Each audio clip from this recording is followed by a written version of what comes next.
Sean Avery. Oh man. If you haven't heard of this guy before, he was the premier agitator when he played in the NHL from 2001 to 2012.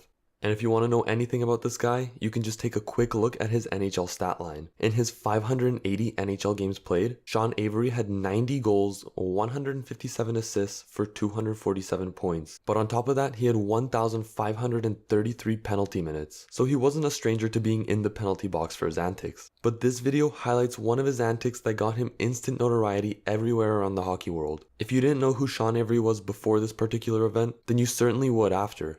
To set the scene, the date is April 13th, 2008, and the New Jersey Devils and the New York Rangers were battling it out in Game 3 of their playoff series. At this point, the series was 2-0 for the Rangers and they were looking to take a stranglehold on the Devils. The Devils took 2 penalties and the Rangers had a 5-on-3 power play for just over 1 minute and 30 seconds, so plenty of time to make a goal happen. When Sean Avery and the Rangers finally set up in the Devils zone for their power play, something unbelievable happened. Sean Avery was appointed as a screen man in front of the goalie, since nowadays you really need a player trying to block the eyes of the goalie in order to get a goal, especially since NHL goalies are really that good and you need any edge possible to get a puck past them. However, what Avery did wasn't really ever seen before, and instead of keeping his back to the goalie, keeping his eyes on the puck, Sean Avery screened Devils goalie Marty Brodeur with the front of his body. Instead of watching the puck, Avery was watching Brodeur's eyes, almost defending him like an NBA defender, except for the fact that Avery was also swinging his arms and stick around to try and block Brodeur's vision even further.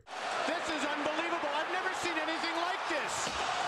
Only when the puck was sent back into the Rangers zone did Avery stop his antics on the Devils goalie. However, the worst possible outcome of this situation occurred for the Devils. As Scott Gomez came down the ice and entered the Devils zone, he received the puck back from Jaromir Jagr and passed it in front of the Devils net to who else but Sean Avery. Avery buried the puck into the back of the net, helping his team go up 2-1 in the game. But, call it karma or whatever you want, the Rangers actually ended up losing that game in overtime to the Devils. And immediately after the game, the following day, the league made a tweak to the NHL rulebook. The NHL changed the meaning of unsportsmanlike conduct penalties to include Avery's actions against Brodeur, which they classified as disorderly conduct during a game. The penalty for engaging in this act would be a regular minor penalty, so 2 minutes in the box for the player doing this. This re-understanding of unsportsmanlike conduct penalties, or Rule 75.1 in the NHL rulebook, later came to be known as the Avery Rule, since he was the reason for this slight adjustment.